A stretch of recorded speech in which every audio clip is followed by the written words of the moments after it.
There has never been a greater time than now to invest in the Metro Detroit area, and there is no other investment firm better qualified than Platinum Real Estate Holdings.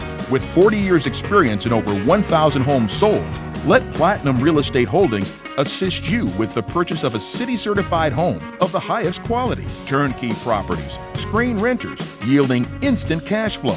Well, what are you waiting for? Call or visit us online today. Welcome to the weekly recap for the week of March 27th. In today's recap, we're going to share information about a new East Riverfront plan from the Detroit Riverfront Conservancy, which calls for 2 new so-called Dequindre Cut style pathways to the Detroit River.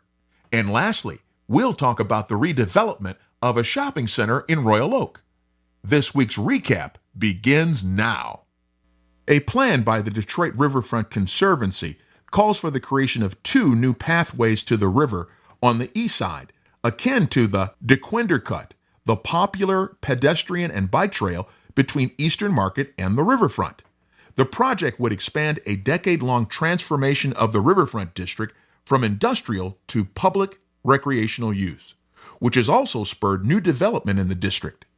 The framework plan for the East Riverfront, which has been in the making for about a year, also envisions added preservation of about 8 acres of land for public use, particularly from Atwater Street south to the river and Stroh River Place and Rivard Plaza, an eastward expansion of the Detroit RiverWalk, safety improvements along East Jefferson Avenue, and a mixed-use development of a historic Detroit building. Mark Wallace, president and CEO of the Detroit Riverfront Conservancy, said construction on the nearly 2-mile Joseph Campo Greenway is expected to begin next year, while the 1.5-mile Beltline Greenway should begin construction toward the end of this year or early next year. Greenways are defined as routes set aside for travel or recreational activities. The city has a right-of-way needed for the Joseph Campo Greenway, and only a small piece of land would be acquired to create it, according to Wallace. Kaylee Sweeney, founder and CEO of Downtown Boxing Gym on East Vernier Highway, applauded the planned Joseph Campo Greenway, saying it would enable their students to participate in new educational and recreational activities connected to the riverfront. The current Detroit RiverWalk is a 3.5-mile path from Gabriel Richard Park west to Joe Louis Arena that gets about 3 million visitors every year. In addition to new pathways and a RiverWalk Eastern expansion, things like improved crosswalks and new bike lanes are expected as part of the plan to increase safety on East Jefferson Avenue between Rivard Street and East Grand Boulevard.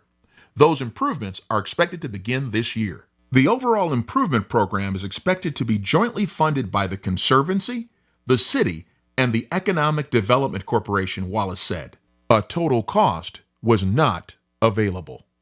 Next up, Beaumont Hospital is cleared to begin construction of a 183,000 square foot mixed-use center in Royal Oak this summer, after the City Commission approved a zoning change. The former Northwood Shopping Center at the southwest corner of Woodward Avenue and 13 Mile is being demolished to make way for the new development on the 15-acre property. A campus comprised of 5 main buildings will offer a grocery store, hotel, restaurants, and retail space. The 183,000 square foot complex will feature green space, landscape gardens, and an assemblage area to host festivals and fairs. The revitalization project was inspired by the ideas of 6,000 residents and Beaumont employees, collected through a survey. Beaumont Hospital Royal Oak President Rosanna Morris said in a news release, "This development will enhance the experience of the surrounding community and will be easily accessible through walking paths from the hospital," she said. "We have a list of more than 300 retailers interested in space at the new center," she said. It is expected that the development, planned to be completed by the end of 2018, will generate hundreds of construction and permanent jobs at the new establishments. Southfield-based Beaumont, which has owned the property for decades, will continue to pay the $435,000 in property taxes on the site during redevelopment. The property's taxable value is estimated at $11.3 million after the redevelopment. Well, that's this week's recap. Did you find this recap helpful? Let us know in the comments below. Thank you for listening and have a great day. This has been your weekly real estate investment news recap.